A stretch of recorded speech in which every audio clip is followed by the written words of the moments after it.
Welcome, explorers of the deep and curious minds alike. Today, we plunge into the riveting tale of innovation, risk, and the perilous dance with the abyssal unknown. Picture a submersible, a modern marvel known as the Titan. Its destiny intertwined with the echoes of the legendary Titanic. But beware, for beneath the surface lies a narrative woven with warnings, legal battles, and a chilling deja vu. Join me as we unravel the gripping saga of Stockton Rush, OceanGate's visionary, and the ill-fated Titan. Fasten your seatbelts because this is a journey you won't want to miss. As always, please dim those lights or flip that phone. Just listen and let the narrative unfold. Let's get started. On June 18th, 2023, at 9:30 a.m., 5 people sat in a submarine called the Titan and dove into the sea. They were going to see the wreck of the Titanic, the same historical ship, Titanic, that had sunk in the sea about 100 years ago.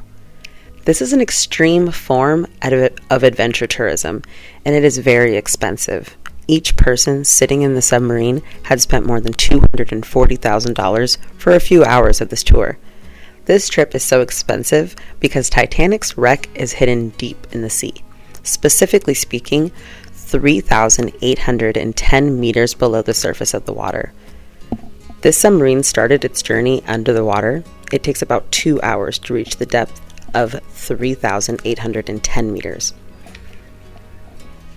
At every 15-minute interval, this submarine sends a signal to the support ship on the surface of the sea, named the Polar Prince. For them, this is the only communication channel with the world. On that day, June 18th, it had been only 1 hour and 45 minutes of the submarine's dive into the sea, and suddenly it loses contact with the support ship on the sea. At 4:30, by the time the submarine should have come back from its tour, there was no sign of it. At 7:10 p.m., the team in the Polar Prince decided to inform the U.S. Coast Guard. And from here, a 4-day-long multinational search began. A large-scale search and rescue operation is carried out to find the submarine. Aircrafts, ships, and robot vehicles were also used. Everyone had only one question in their mind. What happened to these passengers? The U.S. Coast Guard says that the debris from the Titan had been brought to the surface from the ocean floor. The debris is consistent with a catastrophic loss of the pressure chamber.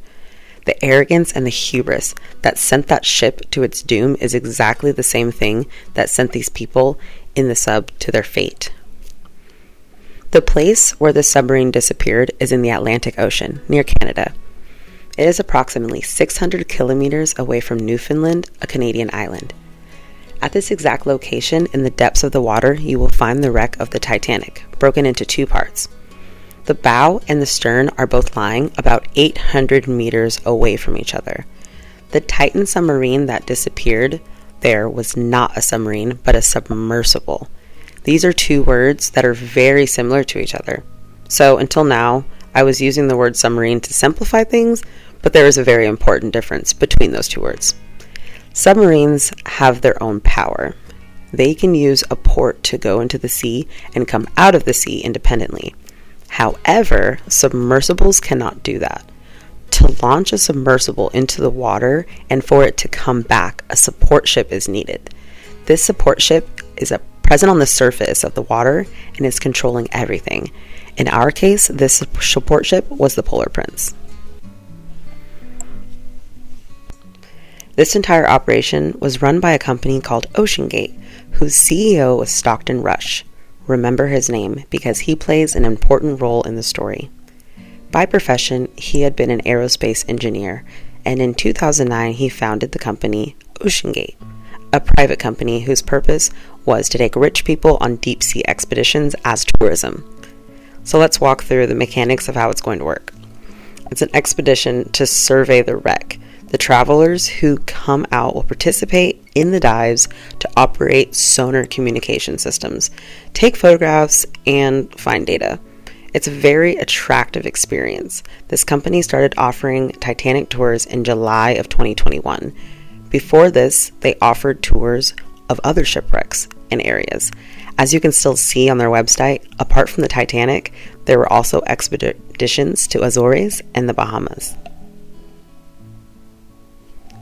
Titan was not the only submersible of this company. Apart from this, OceanGate had two other submersibles, Antipodes and Cyclops. Antipodes could go up to a depth of 304 meters, and Cyclops up to 500 meters. But Titan was designed to go down to 4,000 meters, or 4 kilometers underwater. This is why this was the only submersible to go to the Titanic. For your information, 130 feet is the maximum depth that recreational scuba divers can go while scuba diving. At 650 feet, a twilight zone area starts where only a small amount of light can penetrate the depths of the water. 1,600 feet was the depth of the deepest ever underwater rescue operation conducted to date. 2,600 feet is the depth where giant squids swim. Giant squids are so scary that they look like they come from an alien planet.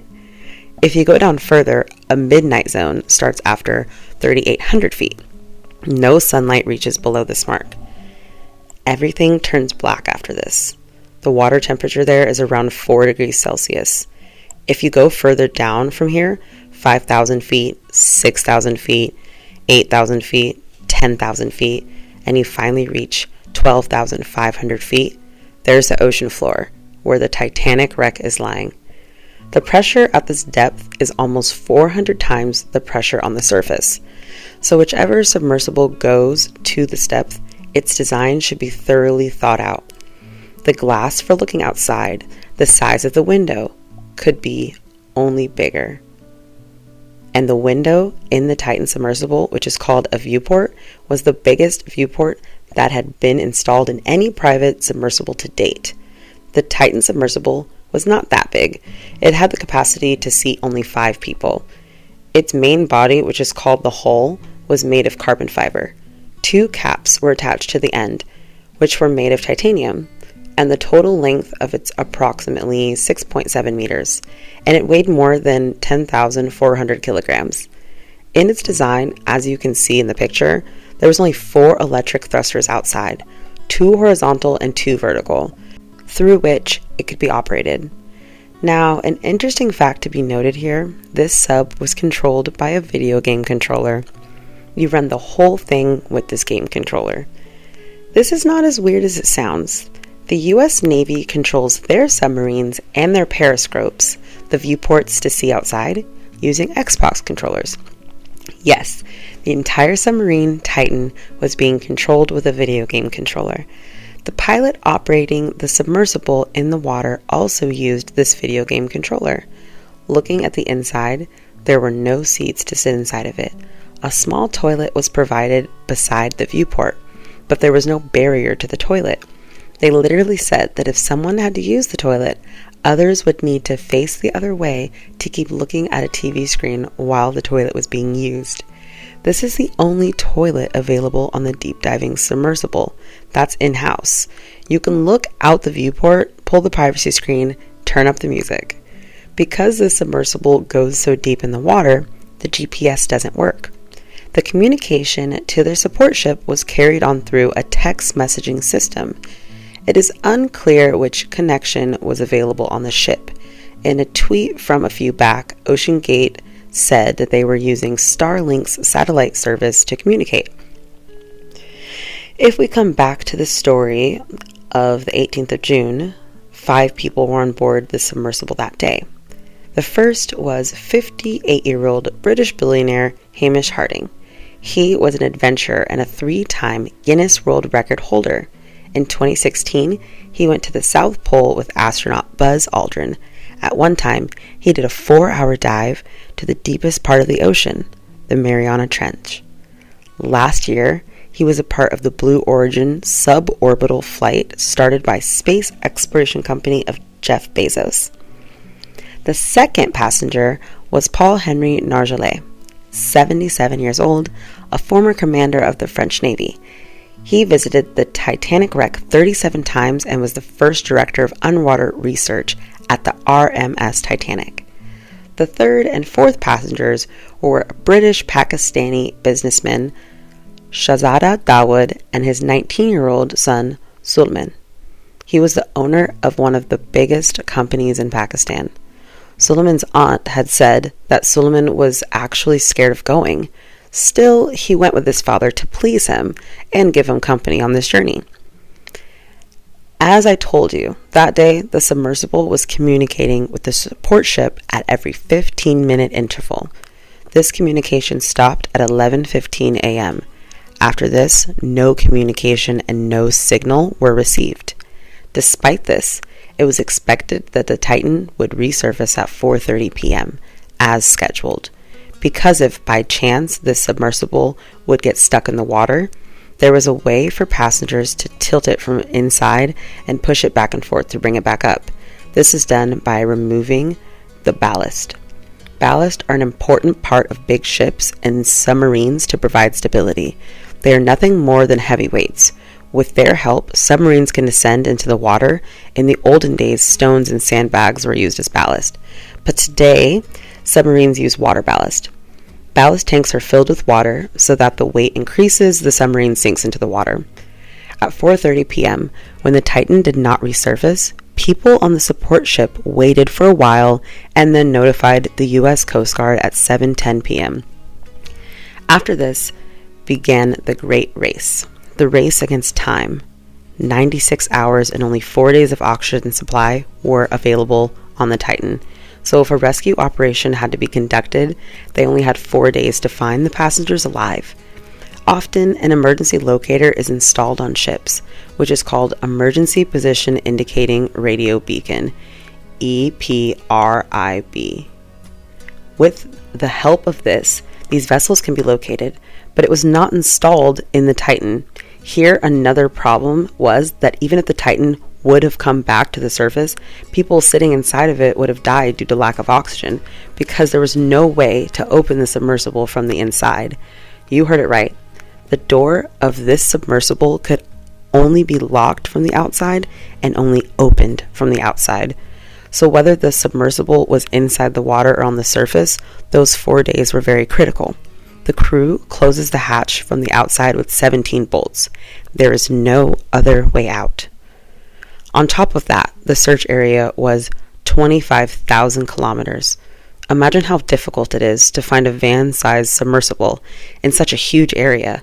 And the deepest underwater rescue that has been done so far has only been done to the depth of 480 meters underwater in 1973. But still, the rescue teams put their lives at stake. Initially, 2 American and 2 Canadian aircrafts started the operation. Sonar was deployed by them so that they could detect signals even from underwater. 3 ships started the search from the surface, but as time passed, more ships started coming in for the search operation. Some remotely operated vehicles, or ROVs, were also used here. Think of them like basically a robot-type vehicle. No one sits inside of it, and they can dive into the water and find things. They are controlled from the surface of the water. 3 ROVs were searching for the Titan. After 3 days of searching, on the 3rd day of the search operation, a sonar from a Canadian aircraft heard some banging noises. In half-hour intervals, some sounds were heard, like someone knocking on the door. Later, the U.S. Coast Guard also heard the sounds. Finally, on the 22nd of June, an ROV searching on the ocean floor encountered some debris. Around 490 meters away from the Titanic's bow, it was confirmed upon seeing the debris that the submersible had broken apart. The people who were sitting inside it had lost their lives. After searching some more, 5 pieces of debris were found in total. On the same day, the U.S. Coast Guard confirmed in a press conference that the banging noises they heard had nothing to do with this Titan submersible. Actually, the conclusion was derived that the Titan imploded due to high pressure. You might be thinking that implosion means bursting, but it's actually the opposite of an explosion. We use the word explosion when there is an outbreak or eruption, like a bomb explosion. The force moves outwards, but the force of an implosion moves inwards, breaking apart due to being squeezed in. That is an implosion.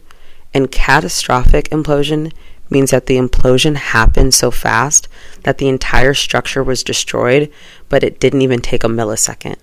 This means that the people sitting in it were killed immediately in the blink of an eye, but they did not feel it. And the question here is, what was the reason behind the implosion? Actually, the main body of the Titan, as I said, was made of carbon fiber, but usually submarines and submersibles are made of steel, titanium, or aluminum. The carbon fiber design of the Titan was an experimental design. No one had ever tested the properties of carbon fiber in such depths of the ocean before. After looking at this disaster, we can say that carbon fiber is not suitable material for the use of this case. As said by an ocean explorer, Robert Ballard, the man who discovered the wreck of the Titanic in 1985, he said that they still have done thousands of dives in different vehicles to get to the bottom of the ocean, but they have never lost a vehicle. This was the first time that a submarine or submersible imploded this way. James Cameron, the director of famous films like Titanic and Avatar, has been to the deep sea many times for various expeditions. He said the same thing. The caps of titanium were still intact on the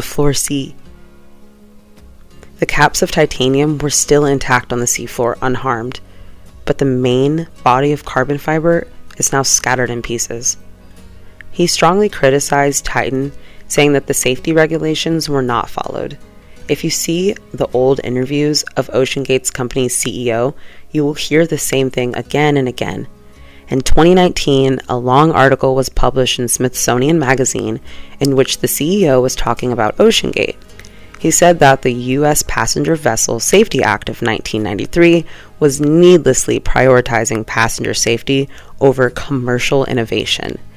He felt that this act is useless and that there was no need to pay so much attention to safety. In another interview last year, he said at some point safety is just pure waste.